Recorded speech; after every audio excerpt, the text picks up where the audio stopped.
In today's video, I'm gonna show you how to fix Facebook Messenger video call or audio call problem.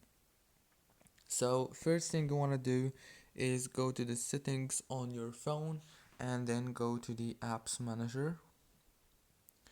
When you open the apps, now go to the Messenger right here, click on storage, click on clear cache, go back, click on force stop, and then what you want to do next is very simple.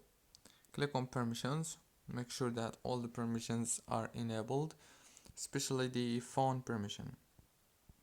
And the last thing you want to do is go back to the settings, go to the wireless and networks, enable the airplane mode for 5 seconds, and after that disable it.